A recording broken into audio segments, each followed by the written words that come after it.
some great ideas for you. So we will begin the recording in just a moment. Actually, go back one titch for a second, Lindsay. I just want to show a couple things. The gallery view, speaker view, you're probably familiar with on Zoom. And then we do ask that you keep yourselves muted and keep your video off unless you're in a small group, which we will be doing later. And a heads up that we will be recording this webinar. So I'm going to turn it over to Kristine, our CCRS lead.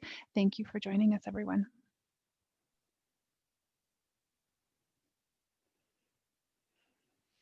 Welcome, everyone, on this kind of snowy, wonderful day. I love the snow, so my husband's grumping around, but I'm very happy.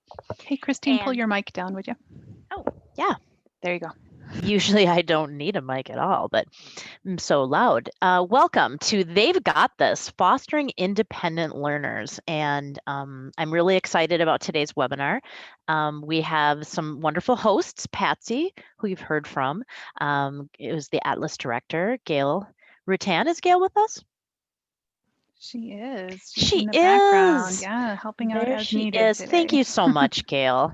Gail keeps us running excellent webinars. So we really appreciate both of you here. The objectives for today, we're going to start with chatting a little bit about what it means to be an independent learner. And Lindsey's going to talk to us also about some of the characteristics of independent learners and why it's so crucial that we develop independence in our learners. You're going to hear from 4 of us to gain ideas from your colleagues to strengthen a culture of independent learning in our classrooms, and then identify practical ways we can help students become independent learners in both online and in-person classroom contexts. We're going to be getting into some breakout groups to do that work together.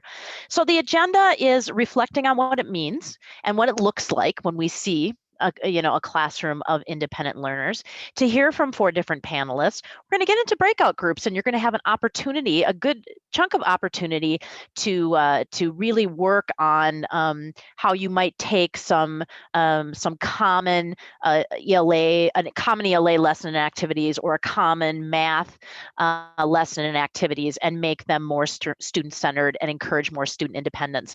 Then we're going to do a reflection and a wrap-up, and you will find out how to get your CEUs. So we're going to start off with, type it in the chat. What does a classroom of independent learners look like? So if you're going to walk into a classroom and you're looking around and there's stuff going on, what do you see? That's part of the question. So what are you seeing independent learners do? What are you hearing independent learners say? And in general, what can they do? What distinguishes them from students who are more dependent on the teacher? So any of those, please put your thoughts in the chat box. So again, what does it look like? What do those learners look like? What can they do? What distinguishes them?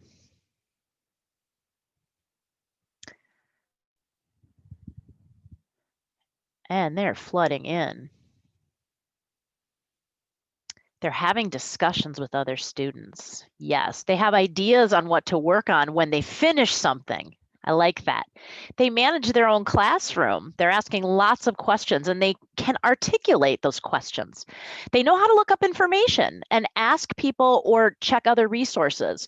They're conducting the routines. I love that. They're conducting the routines of the classroom. They have internalized those routines, and they know what their purpose is when they're doing different tasks. Yes, they use each other. And they're working and exploring other extended lessons. They plan ahead. Love these. They reinforce classroom norms.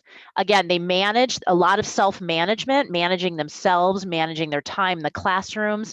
They are reflecting. They know what they know, and they know what they want to know and what they don't know. They don't wait for a go signal. I love that from an authority. They're self-starters. They're driving. Yeah, they're driving their knowledge. They're driving their learning. They take initiative. Yep, they use academic language. Again, time management. They're very resourceful. Good. They know how to make connections to their own lives. without always being directed to do so. Again, that time is a big thing here. Self-management of time, self-starting, driving their own learning, knowing what resources they can rely on, either other classmates or other resources. They have the tools. They have tools to get done what they need to get done, and they know what they need to do in order to get something done. And they are, thank you, Rosemary. They're okay with struggling and making mistakes. They understand that that's part of the process. And that's why the reflection piece is important, especially when, what did you struggle with? How could the same activity be different for you next time? Those are important reflections. Any others? What do you think, Lindsey? Sounds like TIFF. It sounds like the TIFF. Yeah, it sounds like we can just end the webinar now. Like, we're done. I'm just kidding. But no, this is awesome. It's an amazing list. And so we all already have this idea and of what independent learning looks like, and you know that we want to foster this within our students. And so there may not be a lot of new things that we're talking about today, but when Kristine and I were talking, we both said that even though our desire for creating classroom environments, online or in person, that really fosters this independent learning among students, even if our desire is high, sometimes it doesn't always work out that way, because it's harder to then practically implement that for various reasons. So we wanted to start by giving some time just to reflect on how this is also an equity issue. And so I've been recently made aware of this book, Culturally Responsive Teaching and the Brain by Zaretta Hammond. And I started reading it. I have not finished the book, but I got so excited reading it because it was speaking to me and giving me language for things that I was already starting to grapple with, especially with regards to independent learning and how I was actually, and still am, fostering dependent learners in my classroom. So I'm going to actually give you a moment to read through this and just take it in and see what you think.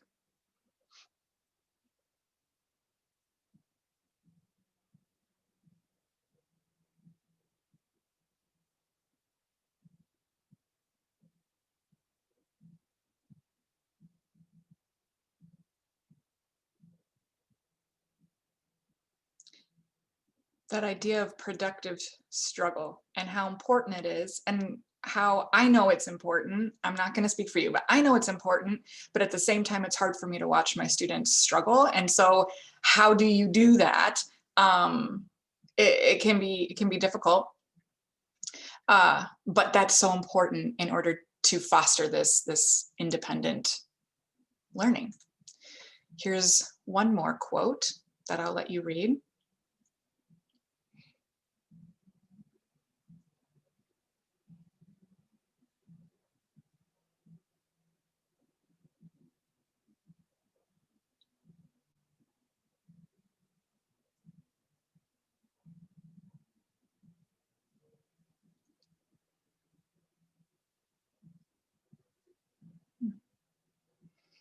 So these bullet points, based on how we label students, what we might end up doing, underestimating what disadvantaged students are intellectually capable of doing. And then as a result, we're postponing more challenging and interesting work until we believe they have mastered the basics. And then by focusing only on those low-level basics, we're depriving students of a meaningful or motivating context for learning and practicing higher order thinking processes. So I'm just curious, because I know that I have totally been there and still am in ways. I'm just curious how true you have found this to be in your own context, whether things you've observed or your own experience. If you're willing to chat, does this resonate with you? I'm just curious if you want to just throw some comments in the chat briefly.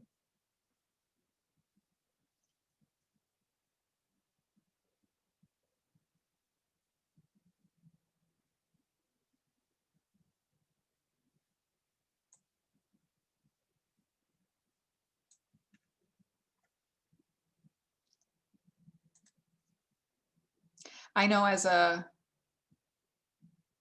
math teacher, I have had to shift my perspective of you have to learn the basics before you can do higher level math. And what does that look like? How can I, help my students and scaffold enough that they can participate in other conversations, even if their multiplication tables aren't incredibly sound, right? Like, and so making that shift in my own instruction. Thank you for being honest, Debbie. I feel like every time I try to do higher level thinking, my learners just sit there. Totally resonates. Constant mindset reorientation required for me. Yes, it is a mindset that definitely needs to be reoriented. Yes, Stephanie, this reminds me of the training we've done at work around recognizing deficit thinking or deficit mindset when it comes to the students. Giving students supports to have the language to communicate their bigger ideas. Yeah, like, because I have been there too, where I'm wanting students to engage in higher level thinking, and then it's just like crickets. And okay, well then what can I do as a teacher? What supports do I need to be giving them so that then they can engage? It changes the way I look at CASAS instruction. Needing to add academic instruction when teaching the basics. I know I'm missing some comments. Hopefully you're able to go back and read through these. It is a challenge recognizing when to move to the next level. Especially if students are resistant to moving up, like this is good enough. Yeah, just navigating this with students can be a challenge. Can I add something, Lindsey? Please do. For some of these comments, I think, because I was taught with the teacher being the center of all in my classroom. I mean, the teacher was the information giver and I was there to take notes and listen and do what the teacher said. So I think many of our adults maybe come from classroom experiences in their past where being passive and being the receptacle is what they're used to. And certainly students that I've had from different cultures, even just, blatant conversations with students who say, I'm not here.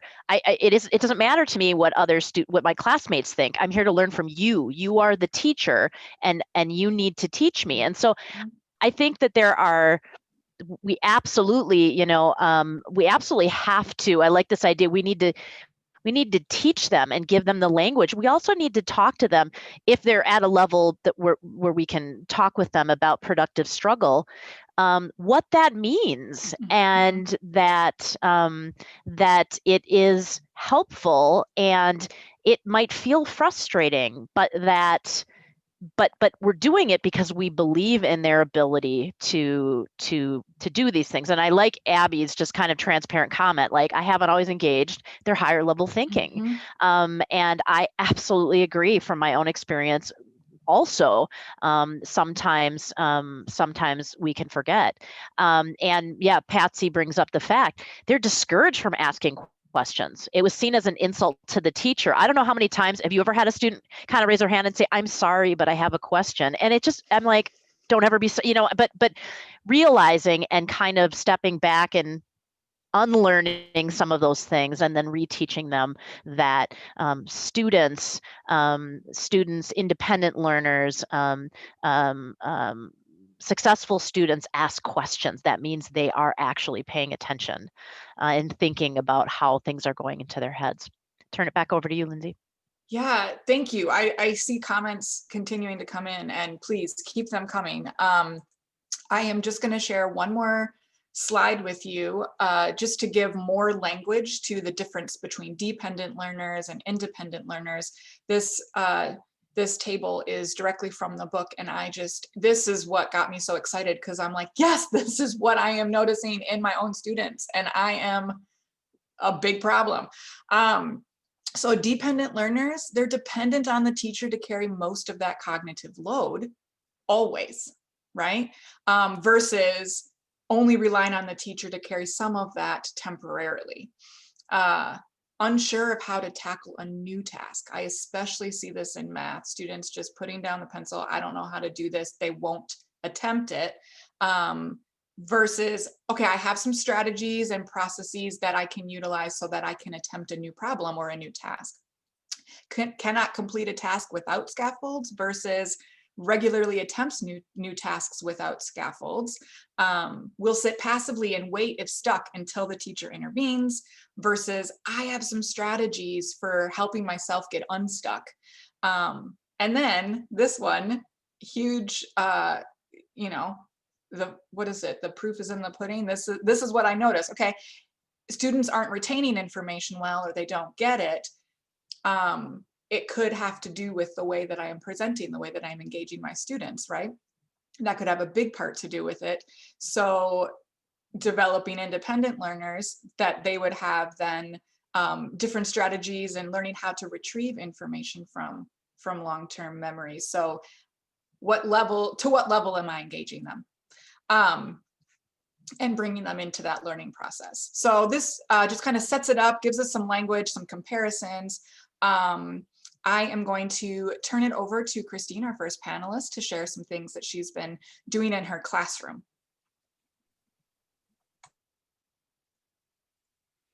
And this is an area I'm working on, and you know, I guess that it really, one of the times it became clear to me is when I had a new student join my Zoom class this fall, and one of the students asked, you know, where can I find the chat box? The student didn't know where to find the chat box. And immediately I said, okay, this is where you find the chat box. And at the same time, one of my students started to explain where to find the chat box. And I stopped and I said, you know, Nye, please go ahead and explain where to find the chat box. This is a student who couldn't find it herself at one point, and you know, asking the student to explain to the other student, it was a validation of her, but also it was, you know, pushing some of that off. Like you can also ask your fellow classmates and chat to your fellow classmates if you have questions. And use them as a resource. So I've been doing a lot of little things and thinking about things that I normally do and how I can push some of that cognitive load off, or teach some skills or strategies that students can use when things get difficult, or they are encountering some, you know, learning new things. This first example, break it down, we're actually doing this right now. For any of you who are STAR teachers, we learned something called marked phrase boundaries. This is a fluency activity where the teacher starts by marking or chunking the text in places. The student reads according to the chunks. And this is to develop rate and prosody, especially for students who are single word readers. I actually use this with my higher level GED class, and we talk about leveraging our grammar knowledge to break down complex sentences. And I really put a lot of it on the student. You know, I have done the marking, but then I ask them to look for patterns. And sometimes, you know, I try to follow some reasonable patterns. If you look, I often break between a subject, a long subject, and a predicate, before a prepositional phrase, before an adjective clause, certainly at punctuation. And students start talking about where they see, like, every time I see the word that, you break off before that. I move on to kind of the explicit instruction, where students are kind of, you know, where we're working together and they're telling me and making suggestions about places that they think it makes sense to chunk something. And it is a process, but now what my students are doing in their homework is on Google Classroom, they can go into parts of this speech, and they're already going in and using their slash key, and they are playing around with some places that they can mark to help break up these really complex sentences as a tool, possibly in the future, to use when they encounter sentences. So again, they're doing a lot of the work after I model, and then they talk about why they want to put a slash in a certain place, or maybe why they should hold off. So there's a lot of student lifting going on here. Another one is just a simple tweak of really asking students to explain their choices or their answers. And I know that many of us do that. It's little, but it's powerful. So many of you know I like Flippity. This is an activity where I've changed, instead of just writing E for effective and X for not effective topic sentence, they have to create 2 categories. They have to drag things around, and they have to make decisions individually about what is effective, what is not effective. And then we go through, and the key is that students explain why exactly. They say, well, it's kind of a big idea, or, well, so what? I mean, what are you going to write about, if this is your topic sentence? So again, always remembering to have them explain their choices. Next one. A paraphrasing activity. I've done this before with pretty great success, where I take a text that we're reading, and I take some excerpts, 1 or 2 sentences, more complex sentences, and I put them on cards. I don't laminate them, but I do them on like cardstock. So, and they have to get together in a pair. They have to read the sentence or sentences that as a pair, they discuss how to paraphrase. They can use online dictionaries, they can use their phones, and they can do whatever they need to do, but one person reads it and one person writes, but they work on it together. And sometimes, if there's time, I have them do it with 2 cards. Then the pair, before I say anything, the pairs meet with another pair who had the same cards. They compare, they talk about it, and they agree on a final paraphrase. And then I go around to the pairs, and they have to share their paraphrases with me and answer my questions. Like, why did you decide to change that word and not that word? That kind of thing. And so much of it is on them. And at the end, we might talk, or I may gather their paraphrases, type them up, and put them back to the class to actually evaluate their classmates' paraphrases. Next. Feedback. I've been doing this a lot. We've been working a lot on paragraph writing, and I've really worked to help my students internalize this checklist. They actually roll their eyes sometimes now, like, okay, is the topic sentence clear? Is the organization easy to follow? Because I want them to have this internal checklist. But we use it a lot when we practice. And we did this the other day with a paragraph that I wrote, and I wrote it kind of rough. And they didn't necessarily want to give me critical feedback in the beginning, but once they started, they got very comfortable, and they were like, teacher, this sentence really doesn't have anything to do with your topic sentence. And they really got into it, but I was very proud of how far they'd come. But giving, and I know that Stephanie's going to talk a lot more about feedback, really putting it on students. Like, I go through the checklist, but instead of telling them directly what I want them to do, I'm trying to guide them, like, consider where you could put one of these or a couple of these transitions. I need some more details. Here are some questions. Think about, with these questions, where you could add some more detail. Nope, there's not quite a concluding sentence, which, tells the student I need to go back and I need to think about what I know already about writing a concluding sentence. So again, guiding them, but not giving them the answers. Next. And tiny tweaks make a big difference. And I'm just going to highlight these. I already talked about making pairs check. Instead of having everybody come back and I will tell you the answers, I have pairs check with pairs. If they do a study guide with a TED Talk, they do the study guide and then they meet with another pair, and then they meet with another pair even after that until they have filled in their study guide. And sometimes it takes 3 pairs to fill it in. Why is it one answer, not a different one? The reteaching, I just did this today. One of my students wasn't in class, and I said, okay, for the students who were absent on Tuesday, who can explain the difference between a primary source and a secondary source with examples? And I know that a lot of us do that. Having students make a case for their answer. If students go, I think it's A, and another student goes, I think it's D. Okay, so somebody make a case for A and somebody make a case for D. the giving students, letting students give feedback. How is the picture an example of the word? I used to say, here are some pictures. This is an example of this academic vocabulary word, because now I might do one, and then today we were doing momentum, and I had Newton's cradle, like a picture of the, the ball hitting the other balls. And I asked, so how is this an example of momentum? And it's been interesting, but boy, it gets them thinking a little differently. Like, you tell me how each of these pictures is somehow connected to our vocabulary word.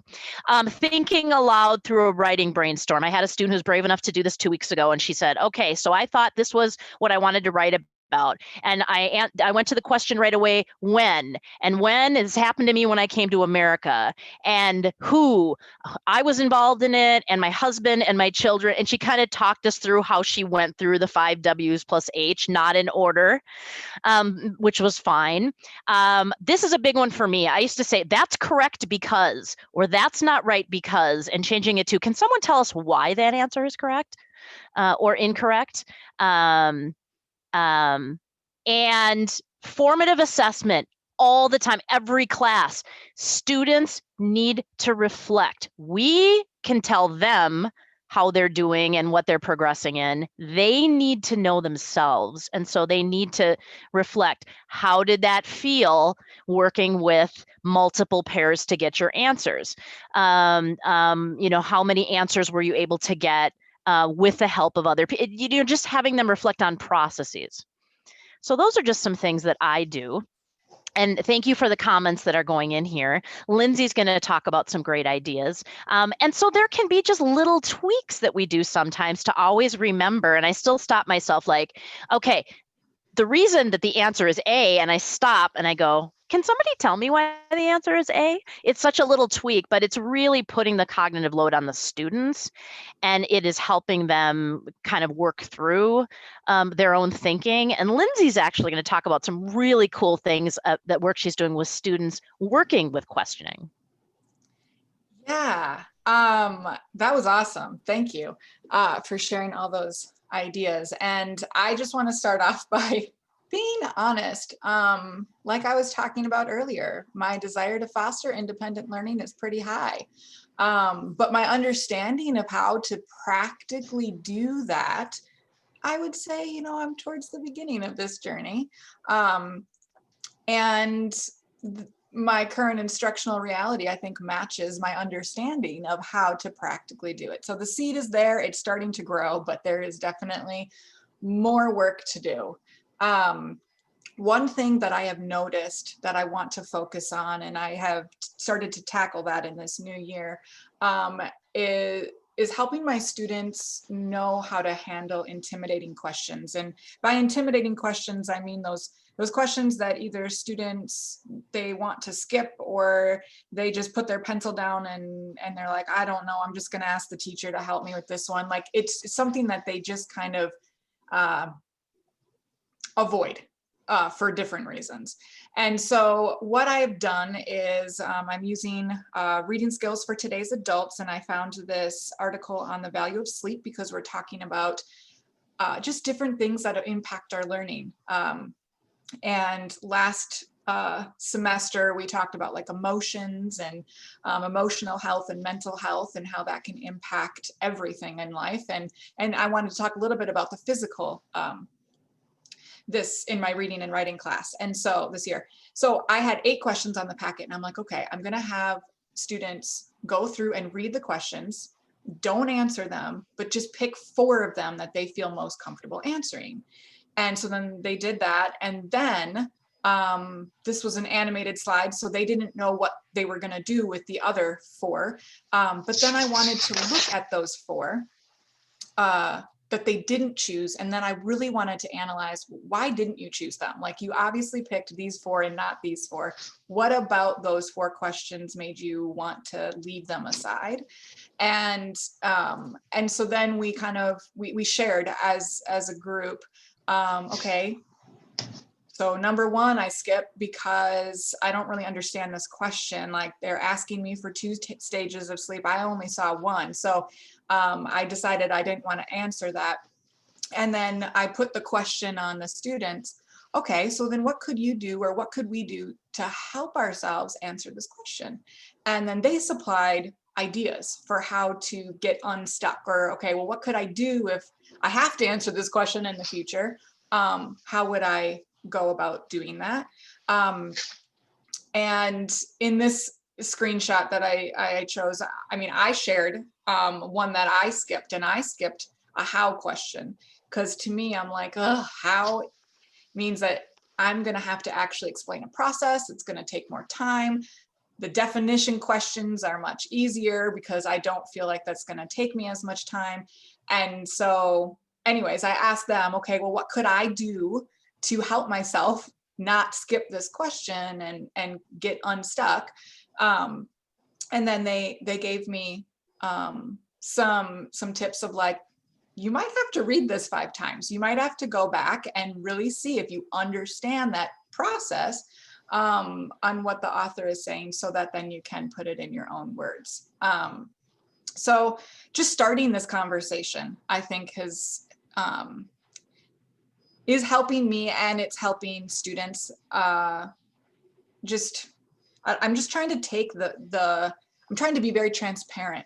Like, what do I do when I get stuck? I might literally go back and reread something 5 times. But if I'm not telling students I'm doing that, they might think that every question is easy for me. So another thing that we did then with that same set of questions before I had them answer them is on Jamboard, I had them in a breakout group. And I had 2 students working together. So I wasn't there, I wasn't in the room. Okay, well, what's the difference between what, why, and how? Let's keep analyzing like these questions and what they're asking. And so then they populated this with different responses. And okay, this is what these question words mean, and how it might then tweak my answer. So having them come up with that. And then I had them sort the questions. I said, okay, now which questions are similar to each other? There might be more than one answer. And my students came up with this. And I did not think of this as a way. I was like, I guess I would say I was thinking very simply like, oh, there are, 4 questions that start with what? And there's 2 questions that start with how. And, like, that's what I was thinking. But they thought that 5, 2, and 3 were similar because of the type of answer that they were going to give, and that they were talking about these effects that sleep has in different ways. And I was like, I was just very impressed by that, because they were already thinking about how they were going to be answering these questions. And then again, last step before I actually had them answer these questions in a Google form for homework. Okay, what do you need to find, or what do you need to look for? So 2 different ways of thinking, or slightly different wording, but I need to find what in order to answer this question. I need to look for what. And so they populated this, and they did that for each of the 6 questions as well.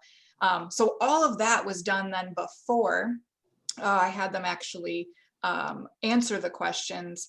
And I'm hopeful that, again, this is something that I'm doing more this year, focusing on questions more this year, and how to tackle questions.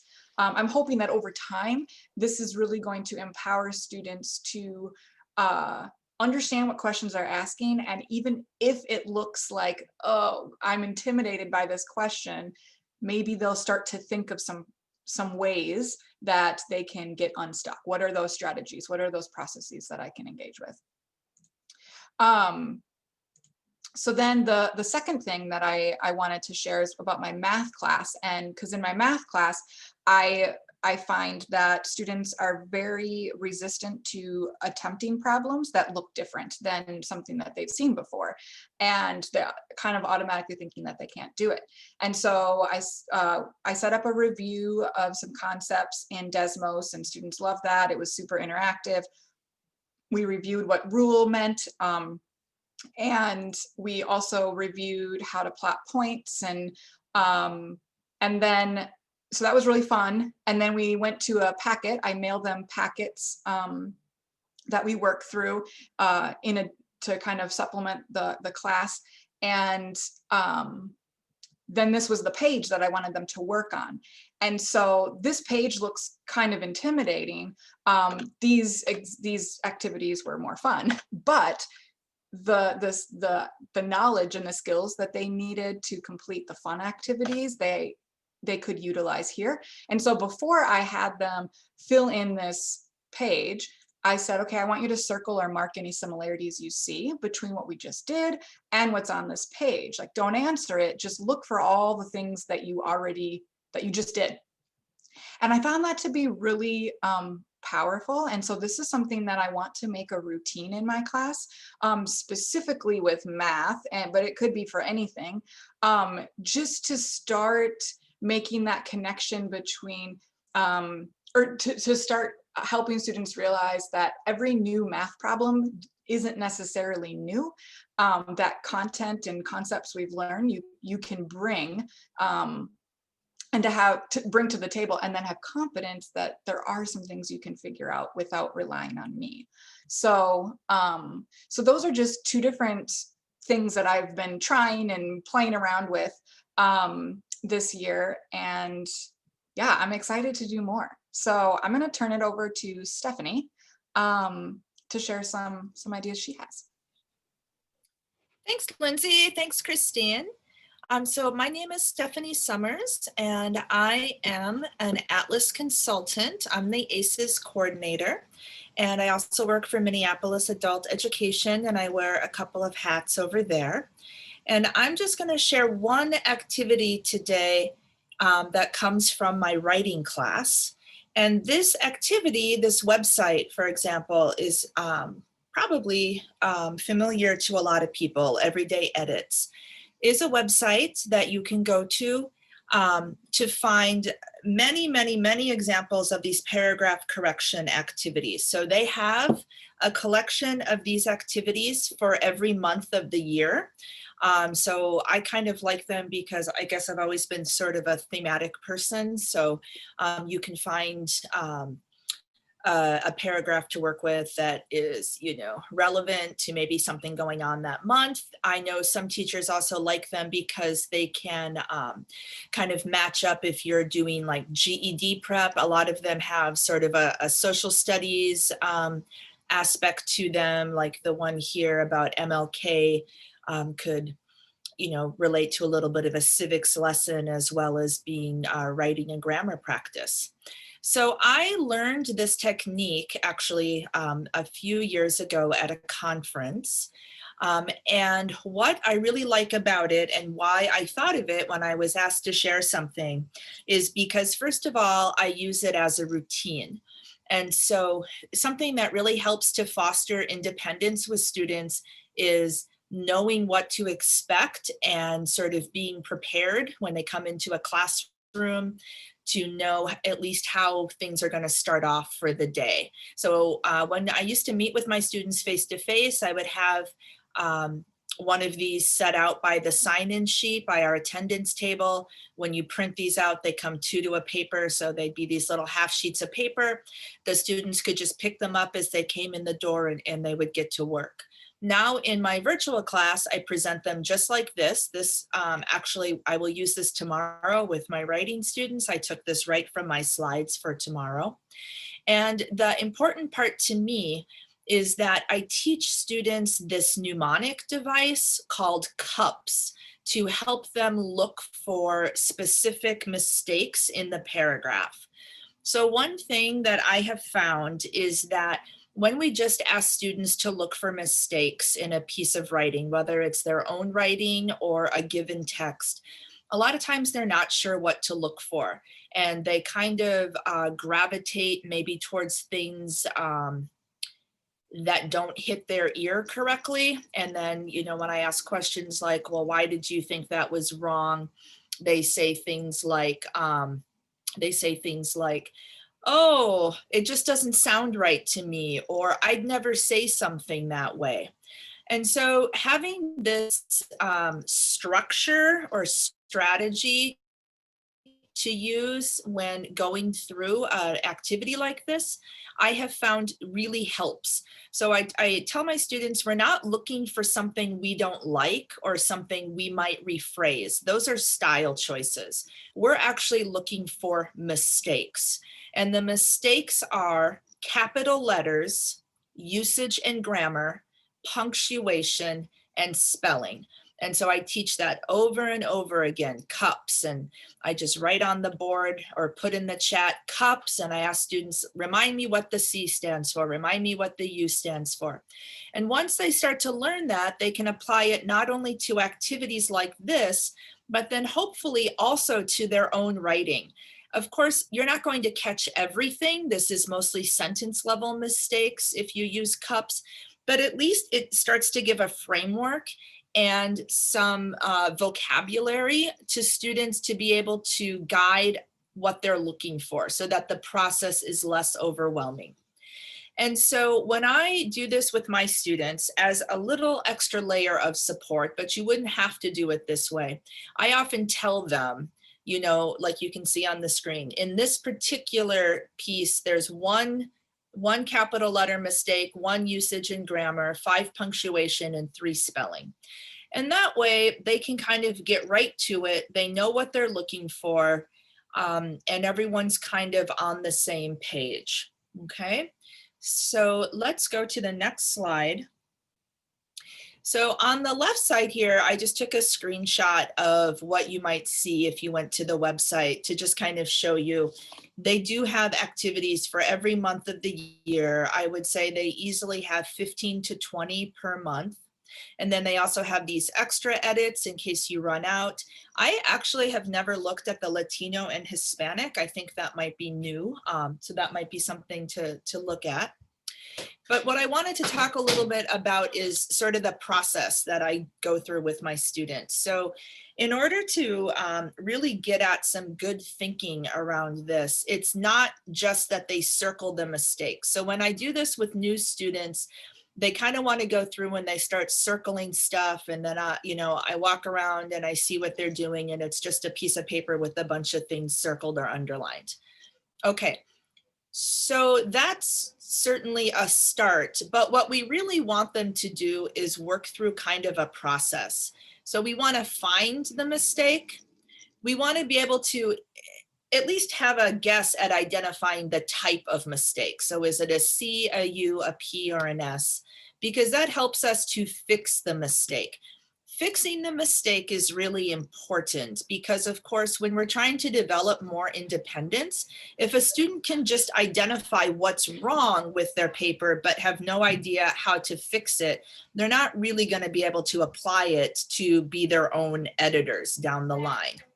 Okay, and so then the most important part, I think, is I want them to explain the mistake. And so this is when we start to get into questions like, how did you recognize that it was a mistake? And I want you to explain how you would fix it.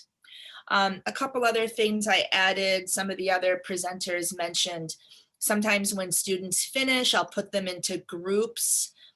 Those who finish more quickly. In my virtual classroom, I'll maybe put them into a breakout room together and they talk about the mistakes that they found. And if I found something and you don't have it marked on your paper, we can talk about and negotiate about whether or not we think it's really a mistake or not.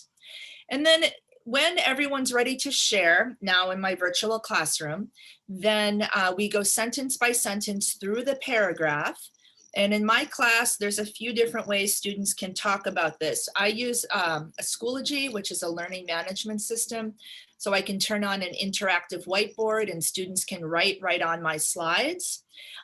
Then they can also chat out their answers.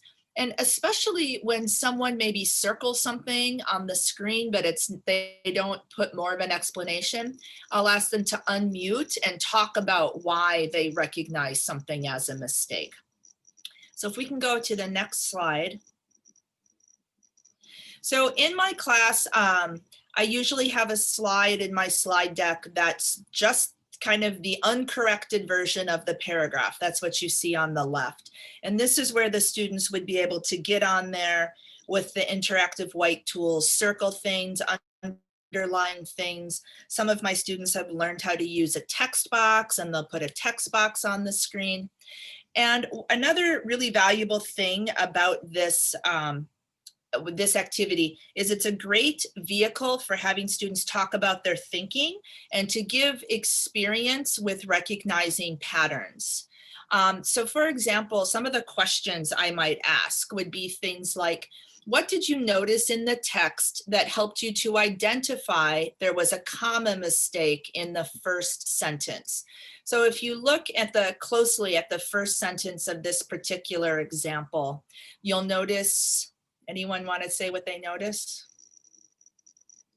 You can just hold it in your head.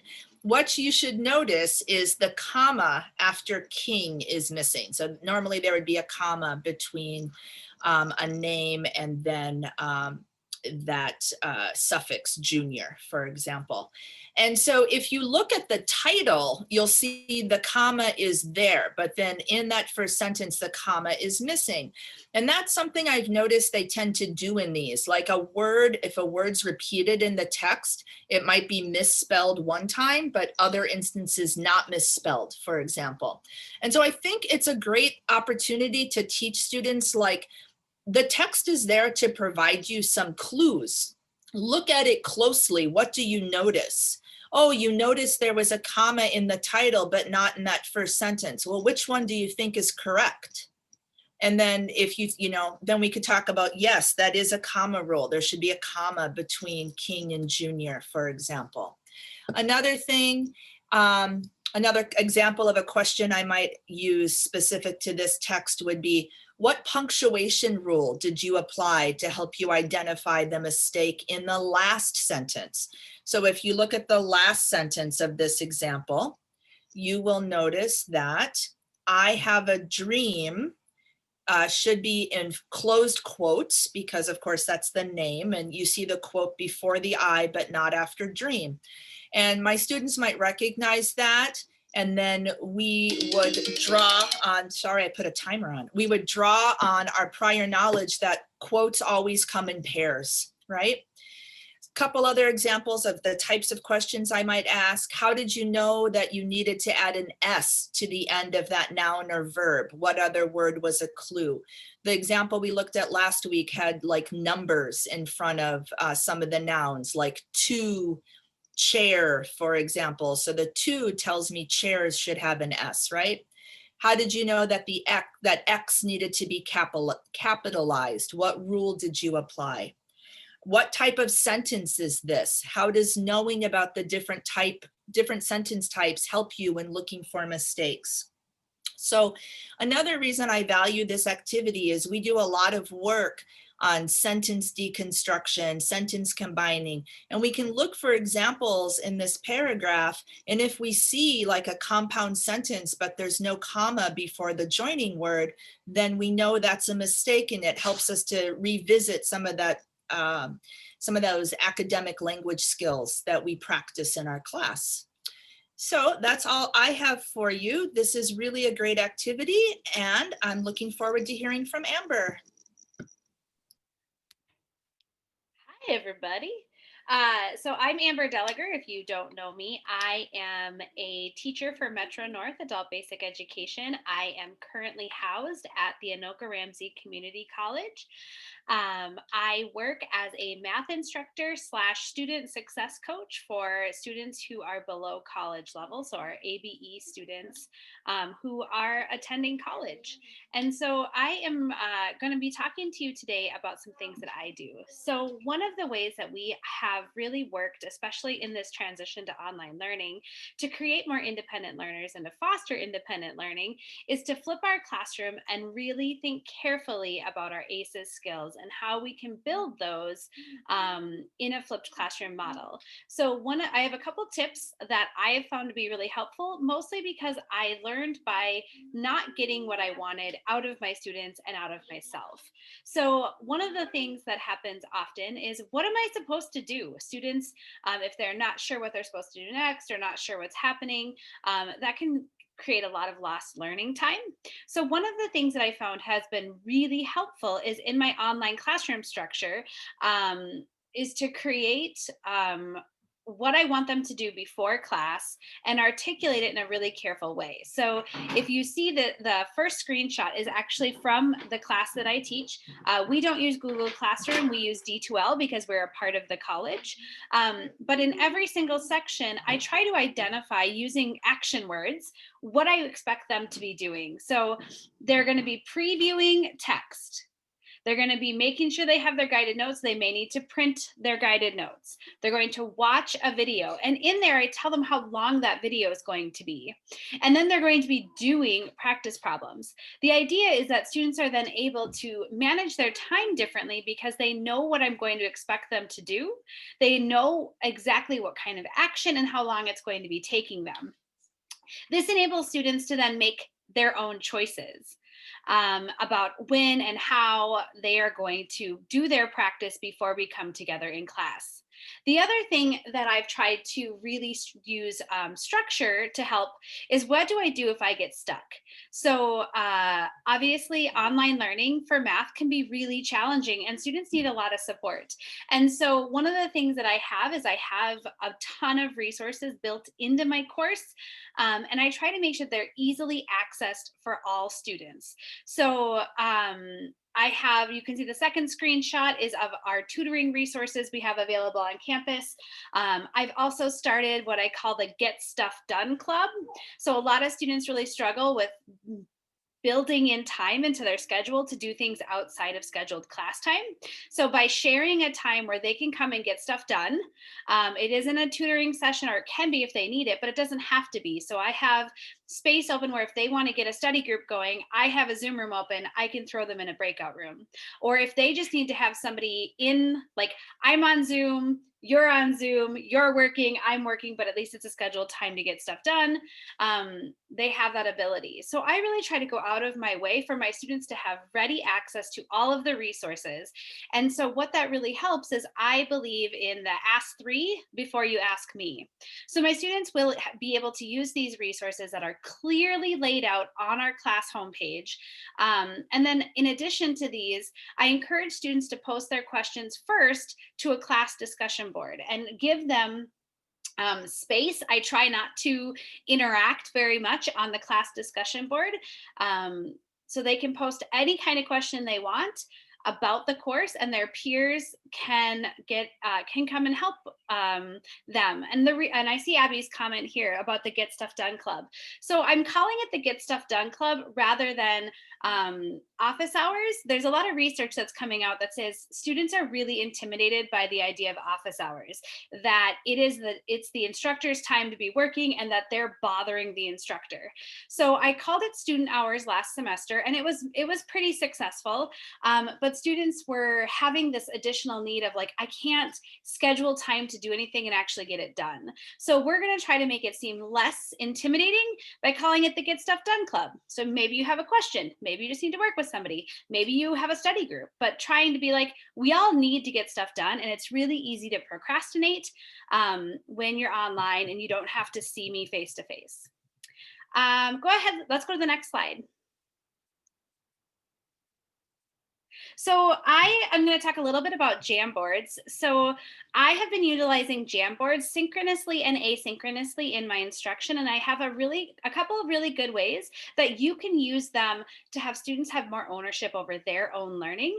I really believe that the people doing the talking and the work are the ones doing the learning. So if I'm the only one talking in the classroom, or I'm the only one showing my math, they're missing out on a really robust opportunity. So some of the things that I use Jamboard for is synchronously, when we're all together, is for collaborative, but also independent work. So this is an actual screenshot of a slide from a Jamboard I've used in my classroom. As you can tell, there's different handwriting on there. There's somebody using a Post-it note to ask questions. There's different colors, so there's different students interacting with this problem. And so these Jamboards, what I usually do is I take a problem and I put students in breakout rooms and I let them work on it. And I usually watch them from the main room, because on Jamboard, I can see what they're doing. So Jamboard is just a free interactive whiteboard, but it allows me to watch their work like if I was walking around the classroom. I can see their pencil marks on the screen. So what's really nice is I can watch their progress live, and I can provide push and support immediately, but I also can sit back and encourage them to, like, give them a nudge. And my favorite part of it is that encouraging them to spy on each other. So everybody's doing similar problems, but they don't necessarily know if they're exactly the same or not. But instead of having students go to different breakout rooms, I can encourage a student to be assigned the breakout room spy, and they can go look at the other Jamboard slides and see what their classmates are doing and see if any of that is helpful and bring it back to their group. And that has been incredibly powerful. So when they're stuck, sometimes I will just put a Post-it note on their slide that says, has the spy checked in on this yet?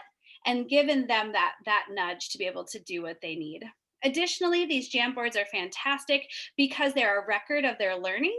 So what this enables them to do is to save this and then be able to use it later if they want to use it as a study tool or a reference. Just some heads up on some challenges of doing this. My students don't have Google accounts, so they are in this document anonymously. So I don't specifically know who's writing what. So I don't have like the opportunity to look at, oh, Lindsey's really struggling because I notice every time she works on this problem, she's doing a calculation error. I can follow up with her. Rather, I just see like an anonymous octopus, and that's not as helpful. And then there are some challenges if you have students who are only accessing it with a cell phone, but there is an easy app that they can do. So for synchronous work, this allows students to work together, spy on each other, and do great things. Let's go ahead and go to the next one. This is, of course, how it's going to work today. So this is an example of a slide that I use with my students when I want them to look at. So on the right-hand side of the blue screenshot, you're going to see this is a copy of the worksheet that we are doing in class.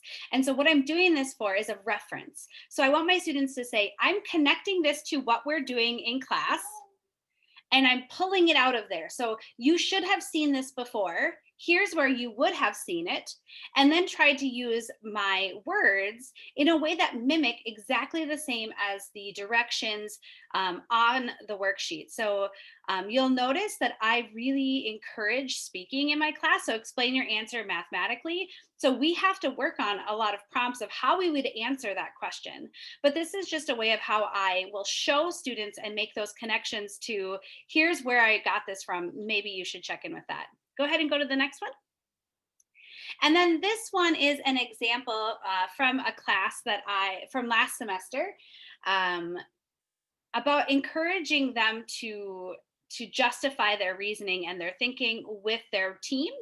And so similarly to how I believe Kristine said earlier today, they check on each other's groups. What's nice is that each breakout room has done this same slide, but we are able to then compare okay, we all answered graphing method is best when we do this. How do these answers, how are they alike? How are they different? And then we come up with a final answer together based on what they did. So it's really cool. So the other thing I wanted to talk about was asynchronous Jamboards. So because we run a flipped classroom and I don't get to see my students as often as I want, Jamboards or any other whiteboard that you can have access to, whether you're using Desmos or you're using GeoGebra or whatever you're using to be able to communicate with students, I use Jamboards asynchronously. So what I will do is I will send out a link to a Jamboard and ask students to interact with me. So what this is it kind of provides an opportunity for me to know what's happening before I get to class. So I'll ask my students, while you're working on your practice set this week, if you run into any problems, put a Post-it note on our board and we'll talk about it. So this is actually one from my class. This is actually from this week. And so you'll notice that I'm trying to encourage them to tell me where you're struggling and what you're struggling with. And then we also see with number 17, more than one person had a question about that. So I know that's something I really need to work on. You can also set it up so each student has their own Jamboard, and every week you add a new challenge problem to that. And that's been really successful because what it does is it then builds a math journal or a math portfolio of the work that they've been doing and their mathematical thinking and how it evolves over time. And this gets to be really important because I have my students for a very limited time. I have them for a 17-week semester, and then I have to start this process and these norms all over with students again. And so what I'm finding is that having a very clear routine that is carefully communicated and done in a way that is really consistent, students then don't have to worry about learning a new structure every time I want to try something. They know what to expect, and then that prevents them from having to learn anew on top of new, and it makes the more challenging content that we get into later in the semester more easily accessible for those students. So those were my ideas, very practical. If you have any questions about Jamboard, there is a webinar that we did last week on jamming with Jamboards. There's lots of great resources that I know the Math A team is working on a lot. So if you are a person working with math, you can reach out to the Math Advisory team and we have lots of resources for you. That's all I got, Lindsey. What's next? Thank you so much. So we are going to give everyone an opportunity to kind of mull all these ideas over and apply what we've been learning about and all the different ideas that have been shared. So I'm just going to explain a little bit how this is going to work, and then we will set up breakout groups. So when you do get into your breakout groups, this is not on the screen, but you can turn your camera on so that people can see you. So hopefully if you need to like smooth your hair out or something, you can. But otherwise, we love you no matter what. In your groups, you're going to be brainstorming ideas for structuring or transforming given tasks in order to foster independent learners. So you're going to be populating a Google Doc with your ideas, and you will see a screenshot of part of this document to the right. And there are different parts of a lesson plan, explanation and modeling, guided practice, independent practice, student reflection and learning. And there's some generic generic activities, generic tasks that are put in that second column. And then your task as a group, you will find your breakout room number, and you are going to just type some ideas that you have for how could we transform or restructure this task so that students are really driving this, that they're the ones talking, or that we're making a process or a cognitive process strategy very transparent for students to then have it become their own. You're going to populate this document with ideas. There will be, we're going to do 5 minutes instead of 10, 5 minutes at first in your breakout rooms, and then we will check in as a large group. We will bring everybody back just to make sure the instructions made sense and there are there aren't any groups that are kind of wondering, what am I supposed to do? And then we'll put you back in breakout groups for 10 minutes to keep populating the document. There is a sample ELA and math lesson. So the document, keep scrolling for the pages, complete as much as you can. Your group can work on both. You do not have to populate every single blank, but do as much as you can, come up with as many different ideas. There was one other thing I was going to say that I forgot. Maybe it'll come to me. And then these are the guiding questions, and all of this is on the sheet that Patsy just put in the chat. But how can students be more involved in the learning process and discovery of ideas and concepts in each of these steps? Another question, in what ways can we make the thinking processes and strategies more explicit and transparent so that students are empowered to use those when we're not there? I remember what I was going to say. This was inspired by Stephanie Sommers, so I don't want to take credit for this. Give credit where credit is due. But I know Patsy is getting breakout rooms ready. The instructions again are on the top of this document. And in about 5 minutes or so, I see lots of people going into the doc. You can click on it. In about 5 minutes or so, we'll reconvene just to make sure there are no burning questions, but then you will have 10 more minutes to work with your group. All right, are we ready? Yes. Okay, I'll put you in rooms. You'll just need to hit that join breakout, and you'll just note at the top which room you're in so you know where to take notes. It looks like people are finding the doc just fine. We'll see you in a few minutes to check in, and then you'll have some more time to work.